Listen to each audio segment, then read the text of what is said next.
boa noite. Estamos aqui hoje para o nosso primeiro encontro do nosso grupo de leitura É Proibido Choramingar. Hoje iremos discutir acerca do conto Pai contra Mãe, de Machado de Assis.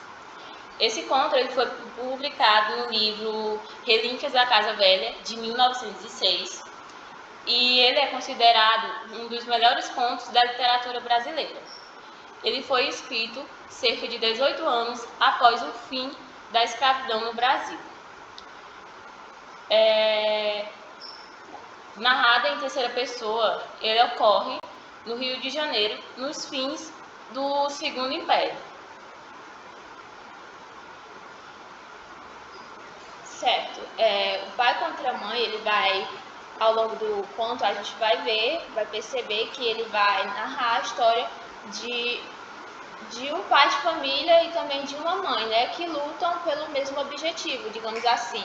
Ele vai mostrar uma luta também desigual entre as partes, devido a várias questões de cor, a questão da desigualdade racial e também pela condição mesmo de escravo. As meninas vão dar mais detalhes sobre ele. Bom, o conto ele inicia com a explanação de Machado de Assis a respeito de algumas atividades e produtos relacionados ao período de escravidão no Brasil, particularmente a repressão aos negros fujões. Vai falar? A escravidão levou consigo ofícios e aparelhos, como terá sucedido às outras instituições sociais. Não cito alguns aparelhos, senão por se ligarem a certo ofício. Um deles era o ferro ao pescoço, outro, o ferro ao pé. Havia também a máscara de Frandes. A máscara fazia perder o vício da embriaguez aos escravos, por lhes tampar a boca. Tinha só 3 buracos, 2 para ver, 1 para respirar, e era fechada atrás da cabeça por um cadeado.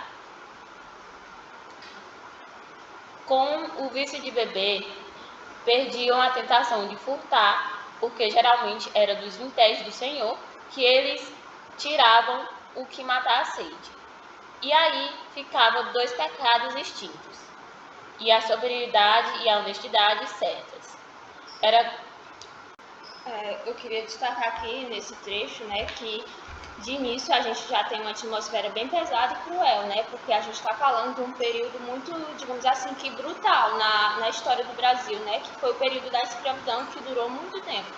Então, o Machado de Assis já vai retratando, né, relatando a forma cruel e, desumana em que os escravos viviam, porque eles, como a Kawane falou, eram máscaras, não é isso? Máscaras que eles usavam para que os senhores usavam para castigar, né, os escravos pela rebeldia, né, digamos assim, no conto, porque eles fugiam. Então essa era a maneira de castigar, né? A gente tinha essa tortura física muito presente. Pode continuar. Era grotesca tal máscara, mas a ordem social e humana nem sempre se alcança sem um grotesco e, alguma vez, o cruel. Nessa parte aqui do conto, a gente pode ver também que há uma relação de poder, né, que é a do oprimido e a do opressor, né, que o opressor, no caso, era os senhores, né, os senhores da Casa Grande, e o oprimido eram os escravos, e os senhores de Casa Grande exerciam um poder maior sobre os escravos, né. Então, essa era a forma que eles mantinham, digamos assim, nas rédeas os escravos, utilizando essa forma de poder que era a opressão. Bom, e aqui percebemos também, né, muitos críticos falam que Machado de Assis ele não ligou muito para a escravidão, mas aqui percebemos que ele fala sim da escravidão aqui, quando ele fala que era grotesco a tal máscara, era horrível a máscara, Então, não podemos dizer que ele aniquilou a escravidão das escrituras dele. Continuando. O ferro ao pescoço era aplicado aos escravos fujões. Imaginai uma coleira grossa, com a haste grossa também, à direita ou à esquerda, até ao alto da cabeça e fechada atrás com chave. Pesava, naturalmente, mas era menos castigo que sinal. Escravo que fugia assim, onde quer que andasse, mostrava uma reincidente e com pouco era pegado. Há meio século, os escravos fugiam com frequência. Eram muitos e nem todos gostavam da escravidão. Sucedia, ocasionalmente, apanhá-la pancadas, e nem todos gostavam de apanhar pancadas. Grande parte era apenas repreendida. Havia alguém de casa que servia de padrinho e o mesmo dono não era mau. Além disso, o sentimento de propriedade moderava a ação, porque dinheiro também dói. A fuga repetia-se. Entretanto, casos houve, ainda que raros, em que o escravo de contrabando, apenas comprado no valor, deitava a correr, sem conhecer as ruas da cidade. Dos que seguiam para casa, não raro, apenas latinos, pediam ao Senhor que lhe marcasse aluguel e iam ganhá-lo fora quitando. Algum comentário nessa parte? Natana?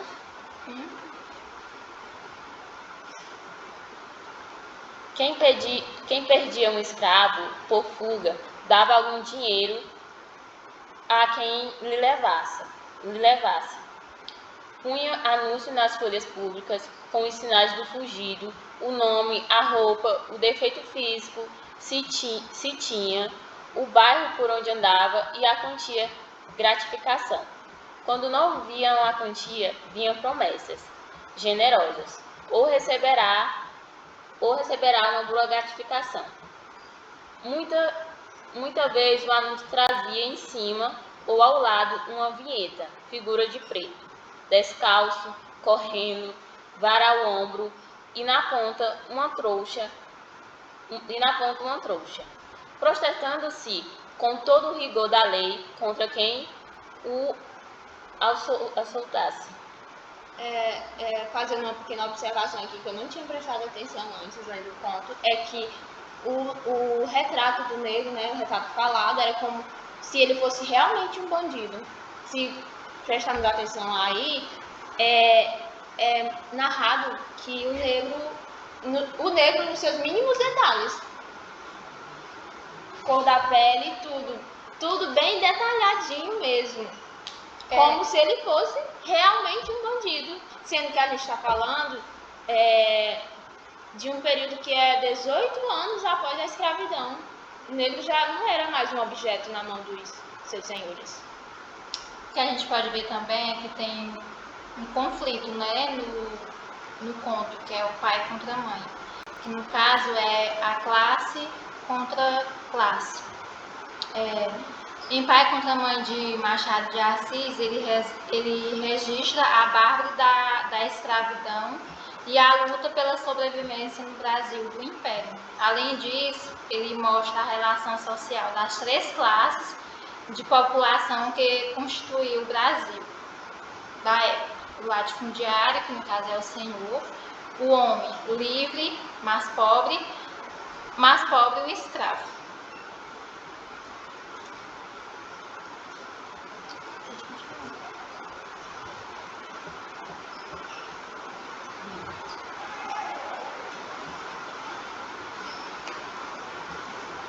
Pegar os escravos fugidos era um ofício do tempo. Não seria nobre, mas por ser instrumento da força com que se mantém a lei e a propriedade, trazia extra outra nobreza implícita das ações reivindicadoras. Ninguém se metia em tal ofício por desafio-te ou estudo. a pobreza, a necessidade de uma achega, a inaptidão para outros trabalhos, o acaso e algumas vezes o gosto de servir também, ainda que por outra via, davam o impulso ao homem que sentia bastante rijo por ordem a desordem. Bom, quando o escravo sumia, né, o seu dono, para não ficar no prejuízo, espalhava anúncios com as características, como já foi dito, e oferecia recompensas. E essas pessoas que tinham esse ofício eram pessoas que não tinham muito estudo, não tinham uma profissão certa. E para ter esse ofício não precisava de muita coisa. Bastava paciência, força e uma corda. E foi nessa profissão que o nosso protagonista, Cândido Neves, começou a trabalhar. Cândido Neves, em família, Candinho, é a pessoa a quem se liga a história de uma fuga. Cedeu à pobreza quando adquiriu o ofício de pegar escravos. Tinha um defeito grave, esse homem. Não aguentava emprego nem ofício. Carência de estabilidade, é o que ele chamava de caiporismo. Começou por querer aprender tipografia, mas viu cedo que era preciso algum tempo para compor bem. E ainda assim, não ganhasse o bastante. Foi o que ele disse a si mesmo. O comércio chamou-lhe a atenção. Era carreira boa. Com algum esforço, entrou de caixeiro para um armarinho.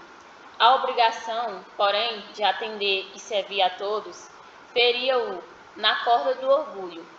E ao cabo do cinto, ou 6 semanas, estava na rua por sua vontade.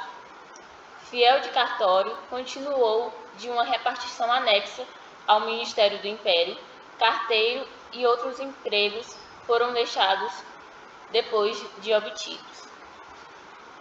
Bom, aqui ele fala que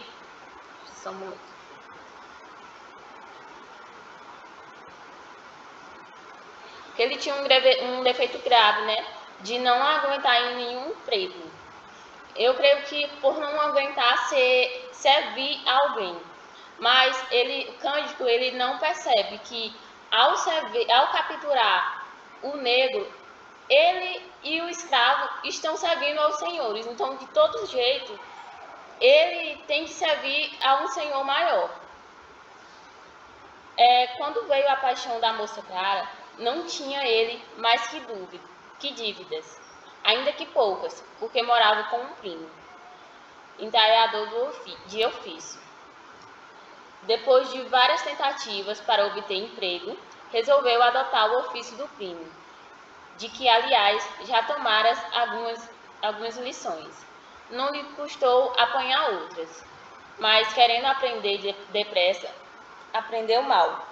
Não fazia obras finas nem complicadas, apenas garras para sofás e relevos comuns para cadeiras.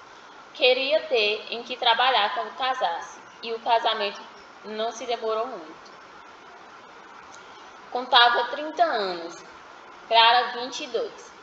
Ela era órfã, morava com sua tia Mônica e cosia com ela. Não cosia tanto que não namorasse o seu povo, mas os namorados apenas queriam matar o tempo. Não tinham outro empenho. Passavam as tardes olhando muito para ela para eles, até que à noite a fazia recolher para a costura. O que ela notava é que nenhum deles lhe deixava saudade, nem acendia desejos. Talvez soubesse o nome de muitos. Queria casar, naturalmente. Era, como lhe dizia a tia, um pescar de carniço a ver o peixe. Pegava, mas o peixe passava de longe. Alguns que parassem, era só para andar a roda da isca. Mira-la, cheirara deixá-la e ir a outras. Até aqui foi nos apresentado dois personagens principais, né? Que é Cândido Neves e Clara. Esses nomes remetem vocês a alguma coisa? A branquitude, né? Exatamente. Até os nomes tem até uma certa ironia, né, nisso, porque até os nomes no conto nos remetem à branquitude, como a Kawane falou, a pele branca, que era uma coisa muito simbólica naquela época. E Machado de Assis também, se a gente for ler outros contos e tal, a gente vai ver que ele não foi o único que aderiu a essa estética, digamos assim.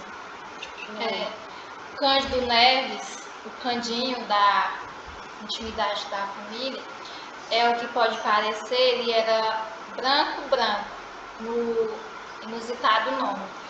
Ele ganhava a vida muito mal na malfazeja tarefa de capturar escravos foragidos. Era a ocupação que ele encontrou depois de quase tudo que ele havia tentado.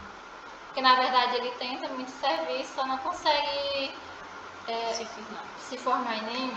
Todos os empregos dele eram muito estáveis. O conto vai retratar isso muito bem. Pode continuar? O amor traz sobrescritos.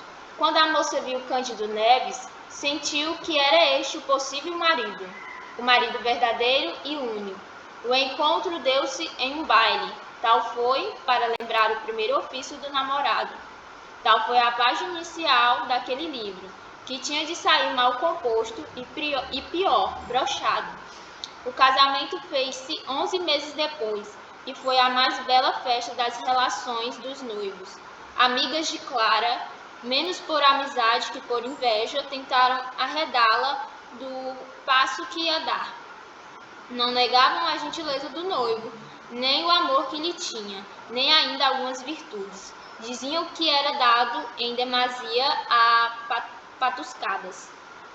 Pois ainda bem, replicava a noiva, ao menos não caso com defunto. Não, defunto não, mas é que não diziam o que era. Tia Mônica, depois do casamento, na casa pobre onde eles se foram abrigar, falou-lhes uma vez nos filhos possíveis. Eles queriam um só, embora viesse agravar a necessidade. Vocês, se tiverem um filho, morrem de fome, disse a tia à sobrinha. Nossa Senhora nos dará de comer, acudiu Cláudia. Tia Mônica devia ter-lhes feito a advertência ou a ameaça quando ele lhe foi pedir a mão da moça. Mas também ela era amiga de patuscadas, e o casamento seria uma festa, como foi. A alegria era comum aos três, o casal ria a propósito de tudo. Os mesmos nomes eram objeto de trocados, Clara, Neves, Cândido. Não davam que comer, mas davam que rir, e o riso digeria-se sem esforço. E ela cozia agora mais, ela saía a empreitadas de uma coisa e outra, não tinha emprego certo. Não,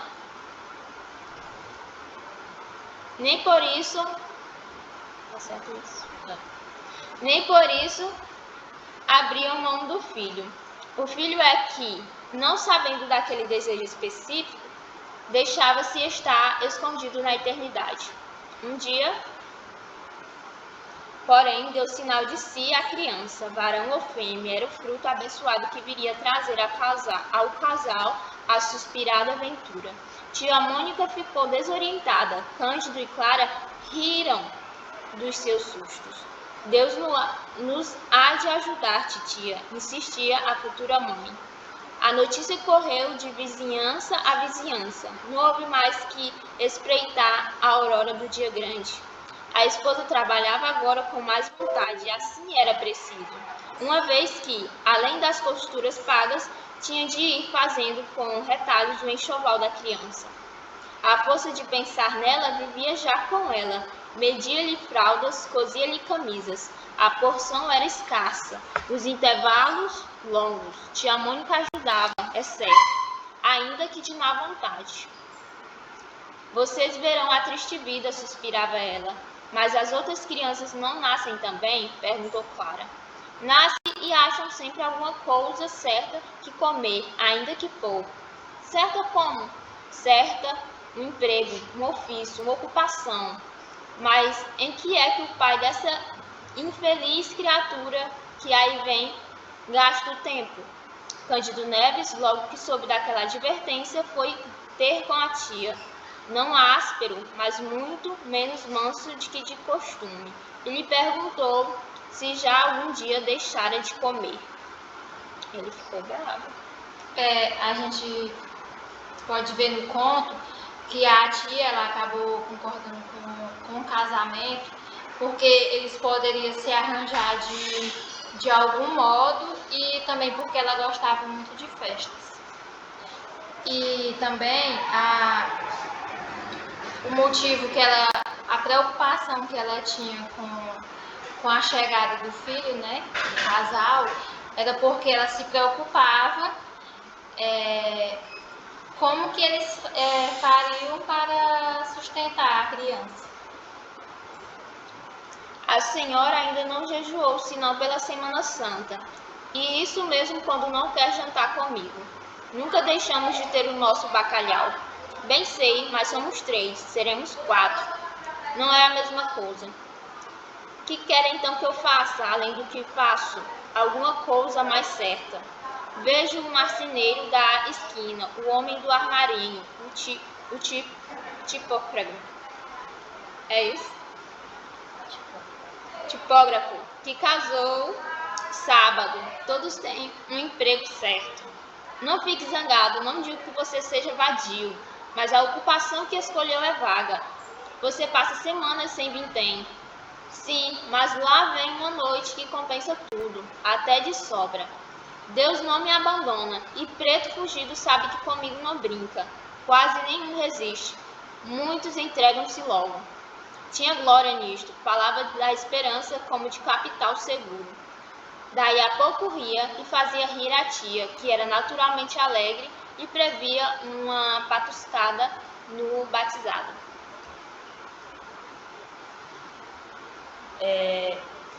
Podemos ver, né, que a tia ela estava muito preocupada com a vida dessa criança.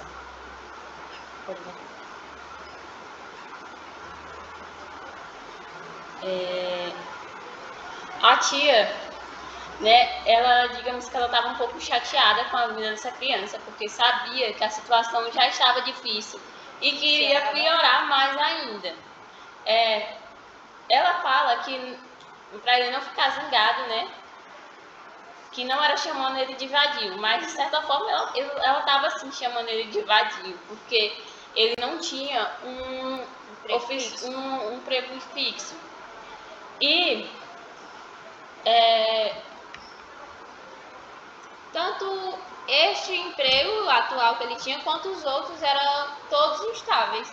Na verdade, o ofício, né, ele era caçador de escravos fugidos, mas ele acaba tendo dificuldades em conseguir dinheiro com o trabalho, e a gente vai ver mais na frente que ele tem que entregar o seu filho para a adoção, né, por conta dessa falta de dinheiro.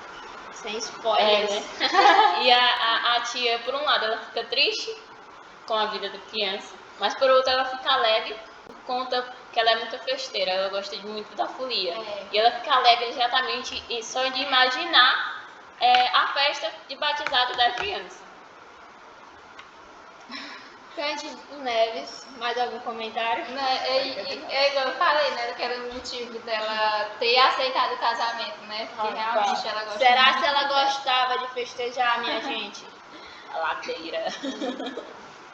Cândido Neves perdera já o ofício de entalhador, como abrira mão de outros mundos, melhores ou piores. Pegar escravos fugidos trouxe-lhe um encanto novo. Não obrigava a estar longas horas sentado, só exigia força, olho vivo, paciência, coragem e um pedaço de corda. Cândido Neves lia os anúncios, copiava-os, metia-os no bolso e saía às pesquisas. Tinha boa memória, fixados os sinais e os costumes de um escravo fugido. Gastava pouco tempo em achá-lo, segurá-lo, amarrá-lo e levá-lo.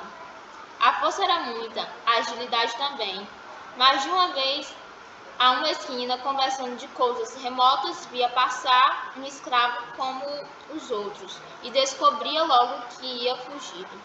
Quem era o nome, o dono, a casa deste e a gratificação. Interrompia a conversa e ia atrás do vicioso. Não o apanhava logo, espreitava lugar azado. E de um salto tinha a gratificação nas mãos. Nem sempre saía sem sangue. As unhas e os dentes do outro trabalhavam, mas geralmente ele os vencia sem o menor arranhão. Um dia os lucros entraram a escassear. Os escravos fugidos não vinham já como dantes, meter-se nas mãos de Cândido Neves.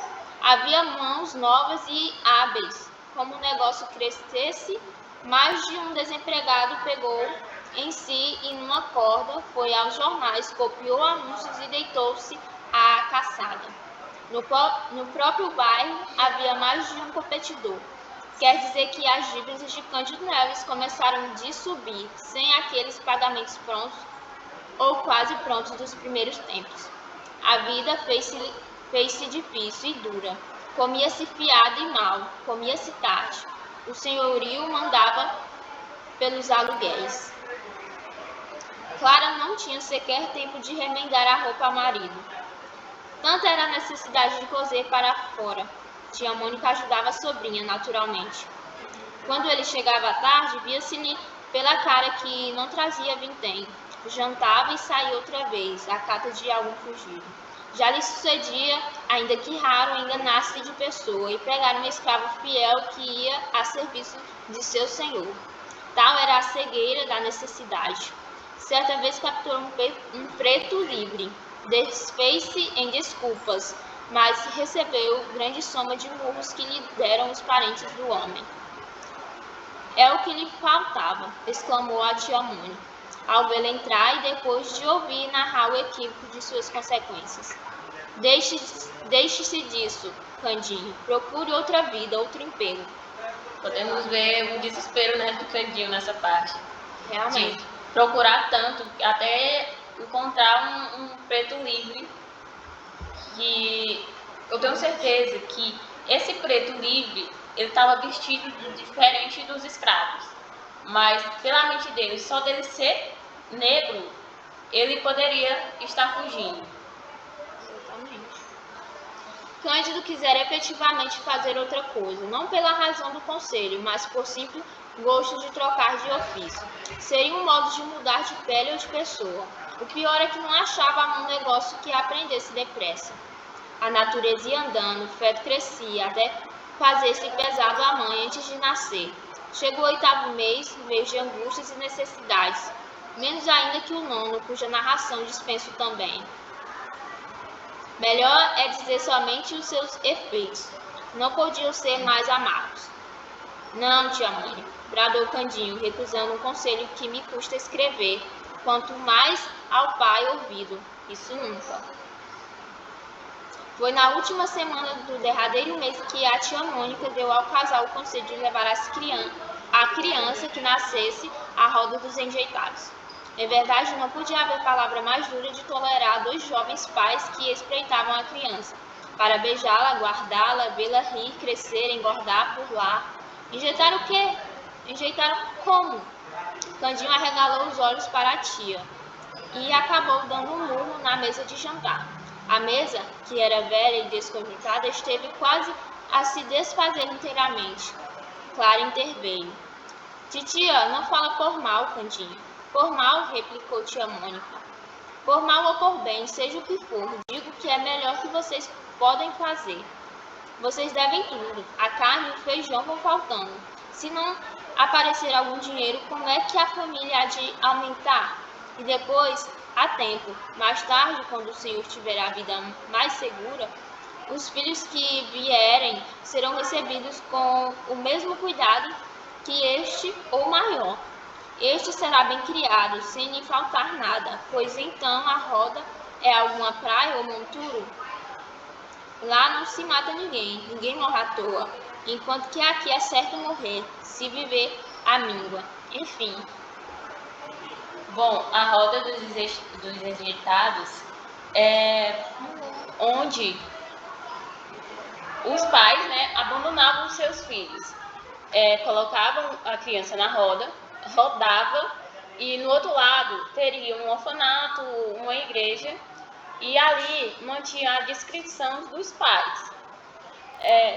A tia Mônica, de uma certa maneira, ela realmente queria o bem da criança, porque ela sabia da condição deles e sabia que a criança, se continuasse ali, naquela miséria, ela poderia morrer de fome. E ela não queria esse futuro para a criança. Ela queria que a criança, ela sabia que se ela fosse entregue na roda, ela seria bem mais cuidada, teria uma boa alimentação, diferente do que ela poderia viver ali, que não tinha quase alimentação nem para eles, imagine para uma criança.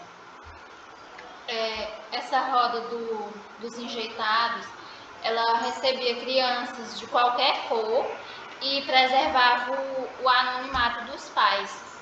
Teve um alvará, que é do dia 31 de janeiro de 1775, que as crianças escravas colocadas na roda, elas eram consideradas livres.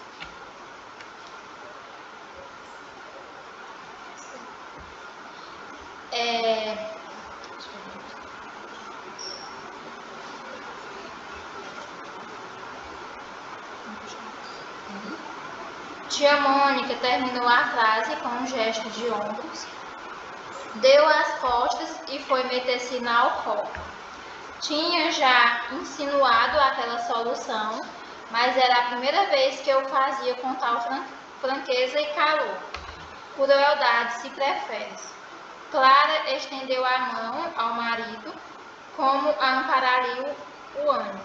Cândido Neves fez uma careta e chamou maluca a tia, em voz baixa. A ternura dos dois foi interrompida por alguém que batia à porta da rua. Quem é? Perguntou o marido. Sou eu. Era o dono da casa, credor de 3 meses de aluguel que vinha em pessoa ameaçar o inquilino. Este quis que ele entrasse. Não é preciso, faça favor. O credor entrou e recusou sentar-se. Deitou os olhos à mobília para ver se daria algo à penhora. Achou que pouco vinha receber os aluguéis vencidos. Não podia esperar mais. Se dentro de 5 dias não fosse pago, Paulo ia na rua. Não havia trabalhado para regá-lo dos outros. Ao vê-lo, ninguém diria que era proprietário, mas a palavra supria o que faltava gesto. E o pobre Cândido Neves preferiu calar a retorquir. Fez uma inclinação de promessa e súplica ao mesmo tempo. O dono da casa não cedeu mais. 5 dias ou rua, repetiu, metendo a mão no ferrolho da porta e saindo. Candinho saiu por outro lado. Nesses lances não chegava nunca ao desespero. Contava com algum empréstimo, não sabia como nem onde, mas contava. Demais recorreu aos anúncios, achou vários, alguns já velhos, mas em vão, os buscava desde muito. Gastou algumas horas sem proveito e tornou para casa. Ao fim de 4 dias não achou recurso, lançou mão de empenhos, foi a pessoas amigas do proprietário. Não alcançando mais que a ordem de mudança, a situação era aguda. Não achava casa, nem contava com pessoa que lhe emprestasse alguma. Era ir para a rua. Não contava com a tia. Tia Mônica teve haste de alcançar aposento para os 3 em casa de uma senhora velha e rica, que lhe prometeu emprestar os quartos baixos da casa, ao fundo da cocheira, para os lados de um pátio. Teve ainda a haste maior de não dizer nada aos dois. para que Cândido Neves, no desespero da crise, começasse por enjeitar o filho e acabasse alcançando algum meio seguro e regular de obter dinheiro, emendar a vida, em suma, ouvir as queixas de Clara, sem as repetir, é certo, mas sem as consolar. No dia em que fossem obrigados a deixar a casa, Falos ia espantar com a notícia do obséquio e iriam dormir melhor do que cuidasse. Bom, aqui vemos que Cândido, ele entrou em total desespero ao imaginar o que eu vou fazer com uma esposa e uma criança prestes a nascer e Sem estabilidade. sem estabilidade, onde essa criança iria morar.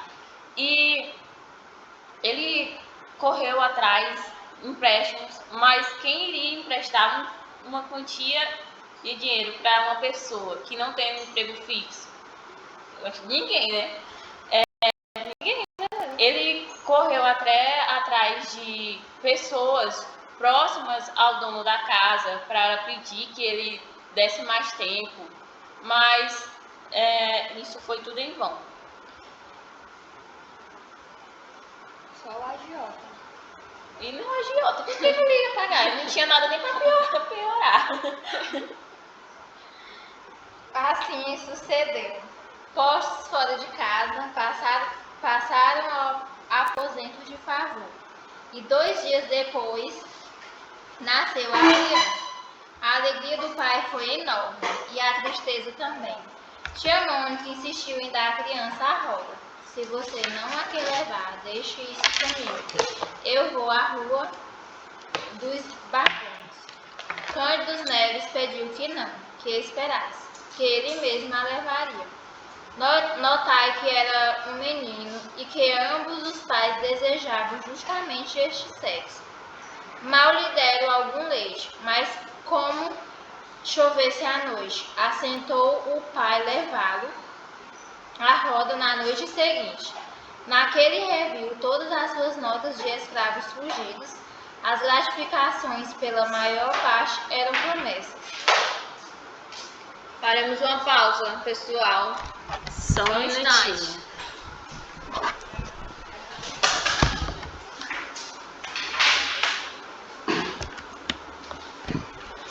Desespero por notebook não desligar.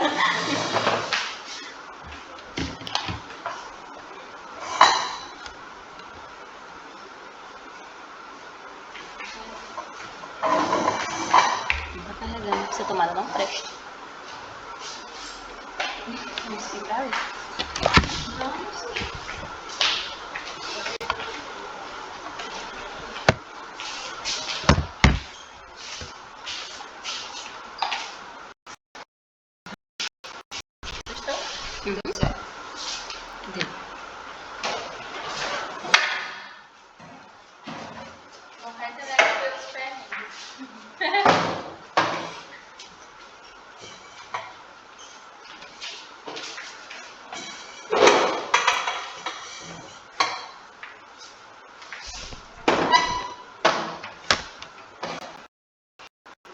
Voltamos, crianças. Sim, ele não tá te aparecendo.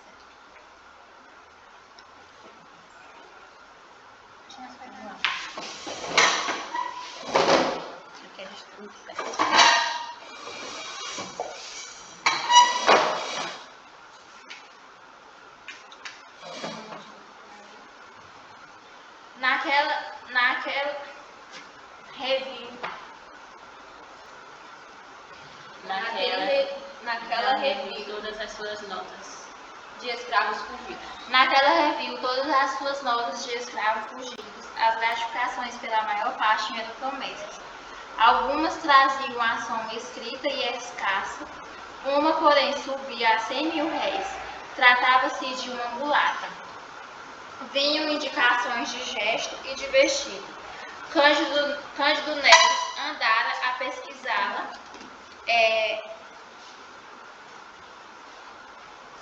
sem melhor fortuna, e abrira mão do negócio. Imaginou que algum amante de escravo a houvesse recolhido. Agora, porém, à vista nova da quantia e a necessidade dela, animaram Cândido Neves a fazer um grande esforço derradeiro. Saiu de manhã a ver indagar pela rua e largo da Carioca, Rua do Parto e da Ajuda, onde ela parecia andar. Segundo o anúncio, não achou apenas um farmacêutico da Rua da Ajuda, se lembrava de ter vendido uma onça de qualquer droga.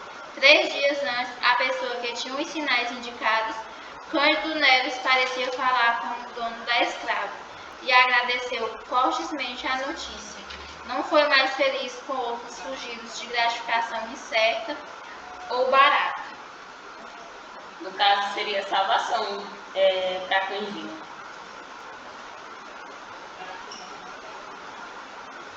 A roda dos expostos, ela foi fundada no ano de 1738.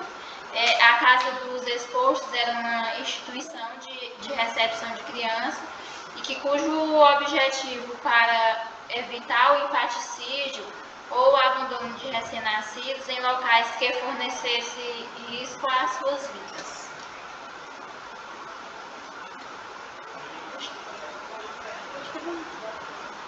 Voltou para a triste casa que lhe havia emprestado. Tia Mônica arranjara de si mesma a dieta para a recente mãe, e tinha já o menino para ser levado à roda.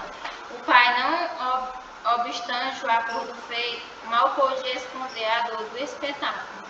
Não quis comer o que tia Mônica lhe guardara. Não tinha fome, disse, e era verdade. Cogitou 1000 modos de ficar com o filho. Nenhum prestava. Não podia esquecer o próprio albergue em que vivia. Consultou a mulher, que se mostrou resignada. Tia Mônica pintara-lhe a criação do menino. Seria maior a miséria, podendo suceder que o filho achasse a morte sem recurso. Cândido Neves foi obrigado a cumprir a promessa. Pediu à mulher que desse ao filho o resto do leite que ele beberia da mãe. Assim se fez. O pequeno adormeceu, o pai pegou dele e saiu na direção da rua dos Barbos.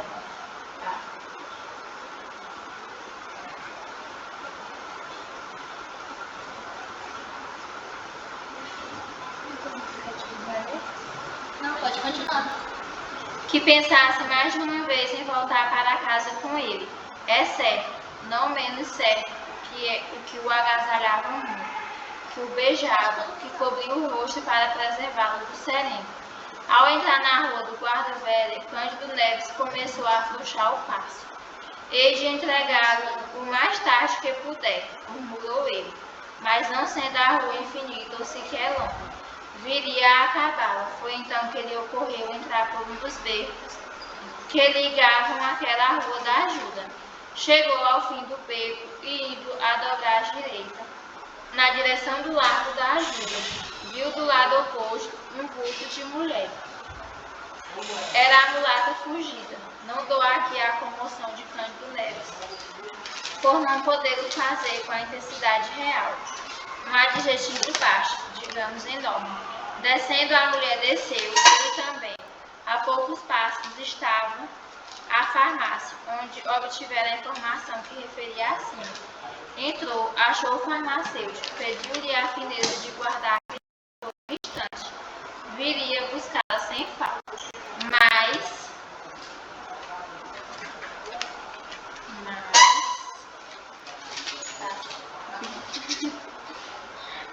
Mas que pensasse. Cândido Neves não lhe deu tempo de dizer nada. Saiu rápido, atravessou a rua, até o ponto em que pudesse pegar a mulher sem dar alarme. No extremo da rua, quando ela ia descer a de São José, Cândido Neves aproximou-se dela. Era a mesma, era a mulata fujona. Arminda bradou, conforme anunciava o anúncio.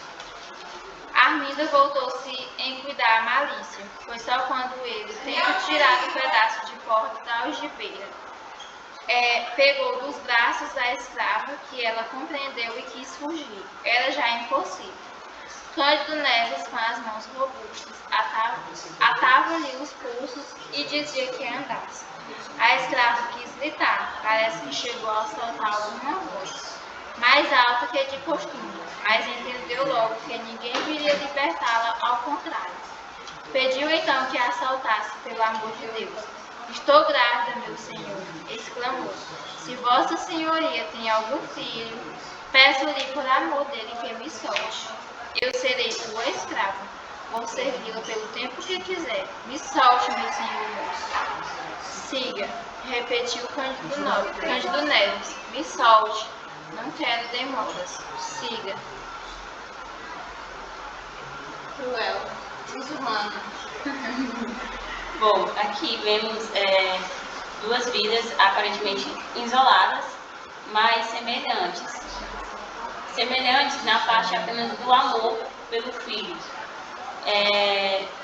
De um lado, vemos um pai que luta em nome do filho, e do outro, vemos uma mãe que também luta pelo filho. De um lado, vamos ter o sucesso e a alegria de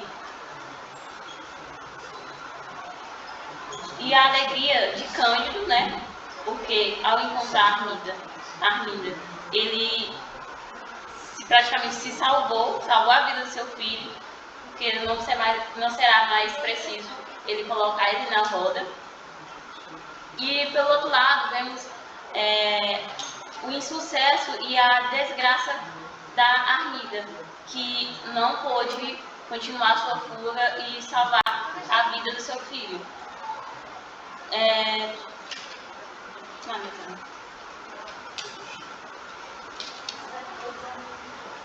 Houve aqui luta, porque a escrava, gemendo, arrastava-se a si e ao filho.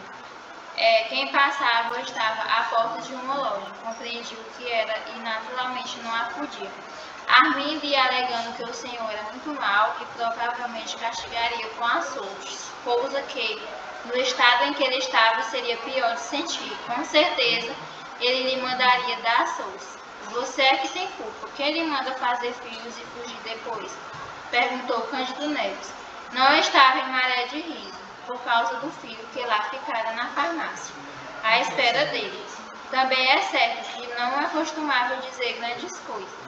Foi arrastado a escrava pela rua dos Olivos em direção à alfândega, onde residia o senhor. Na esquina desta, a luta cresceu. A escrava pôs os pés à parede, recuou com grande esforço inutilmente. O que alcançou foi, apesar de ser a casa no próximo, gastar mais tempo em lá chegar ao que devera. Chegou, enfim, arrastado, desesperado, arquejando. Ainda ali ajoelhou-se, mas em vão. O senhor estava em casa, acudiu ao chamado e ao rumor.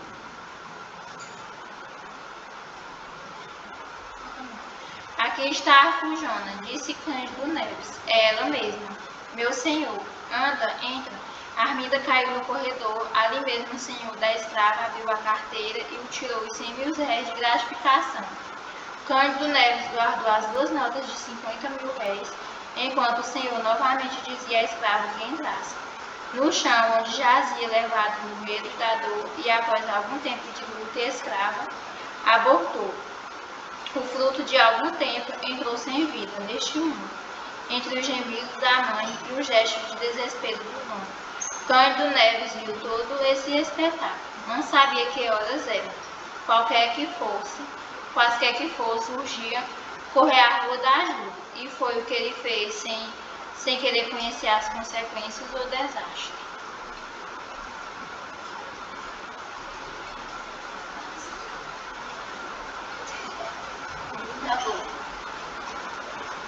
Quando lá chegou, viu o farmacêutico sozinho, sem um filho, que ele entregara. Quis enganá-lo. Felizmente, o farmacêutico explicou tudo a tempo. O menino estava lá dentro com a família e ambos entraram. O pai recebeu o filho com a mesma fúria com que pegara a escrava fujona de há pouco. Fúria diversa, naturalmente fúria de amor. Agradeceu depressa e mal. E saiu às carreiras, não para a roda dos enjeitados, mas para a casa de empréstimo com o filho e os 100 mil reais de gratificação. Tia Mônica, ouvindo a explicação, perdoou a volta do pequeno, uma vez que trazia os 100 mil reais. Disse, é verdade, algumas palavras duras contra a escrava por causa do aborto, além da fuga. Cândido Neves, beijando o filho, entre lágrimas verdadeiras, abençoava a fuga e não se lidava do aborto. Nem todas as crianças vinham, bateu-lhe o coração. Então, fim do conto, né, gente? A gente vê que há uma luta, né, pela parte da prole, né, entre ambos. Só que teve um final feliz para o Candinho, o Cândido Neves, né, e um final totalmente inverso para a Arminda, que era a escrava, a mulata. Então, a gente vê que Machado de Assis, né, ele faz uma crítica social. Nesse conto ele traz a representação do negro, né, na sociedade, no século XIX. Então, a gente vê, trazendo para os nossos dias atuais, que o negro ele ainda luta por mais visibilidade, né? A gente está falando de um período, como eu já disse anteriormente, 18 anos após a escravidão, após a abolição da escravatura, né? E a gente vê que o negro ainda tem que lutar por mais espaços, pela sua visibilidade, pela sua cultura, dentro de uma sociedade ainda, né, preconceituosa e excludente também. Pode continuar, Ana. O significado de nem todas as crianças vingam, né? Que fala aí no final do conto. Após a abolição da escravização dos povos negros no Brasil, o conto perpassa a vida do caçador dos escravos fujões. Cândido Neves, ele homem branco e pobre que se vê às voltas com a impossibilidade de conferir uma vida digna ao filho, que pesava em seus braços e no orçamento familiar. Bom, o texto em si, além de abordar a escravidão, ele também aborda as dificuldades do homem pobre, livre, branco no Brasil do seu tempo.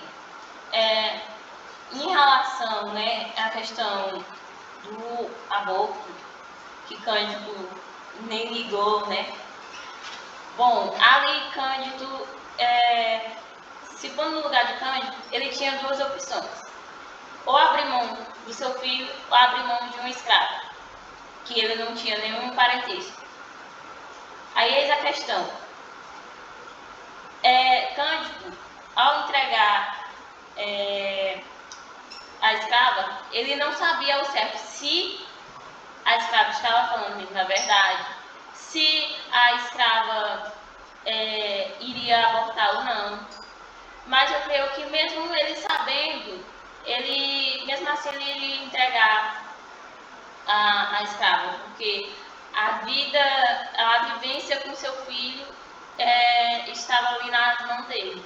Ele não ia abrir mão do seu filho por uma escrava. E o conto também, né, ele explora, além do tema da escravidão, ele explora a pobreza, a falta de oportunidade dos trabalhadores e o desencaixe daqueles que não eram nem senhores e nem escravos. E pode continuar. O texto em si, né, ele mostra uma luta desigual entre um pai branco e uma mãe negra. À frente, a luta do pai, que é o Candinho, capturador de escravos fugidos para manter seu filho e não ter que abandoná-lo na roda dos enjeitados, e da escrava Arminda grávida, que é mercadoria de valor levada de volta ao seu dono. A gente vê também que para a satisfação de um é preciso que o outro também sofra, né? Então Machado de Assis faz essa crítica social a respeito de como o negro era era tratado na sociedade, né, naquele século, onde eles não tinham autonomia para nada, não tinham autonomia nem para pensar, para seguir os seus próprios caminhos, né. E também Ele... E também que pode ser relacionado à nossa realidade é que estão presentes resquícios de sistemas escravistas, gerando falta de direitos à população negra no Brasil. E a gente vai ver que ele vai trazer a problematização, né, da escravidão nesse conto e a naturalização da desigualdade racial, né, que se a gente for parar para pensar, foi exatamente isso que aconteceu no conto. E para só encerrar a minha fala aqui, eu queria dizer que, na verdade, eu queria deixar uma indagação a vocês. Será que Cândido Neves e Arminda não foram uma vítima do sistema da época? Será ou não? Porque todos tinham o seu lado, né? E Como a Kawane falou. eu tava dizendo um minuto, pessoal. E a Kawane, acabou.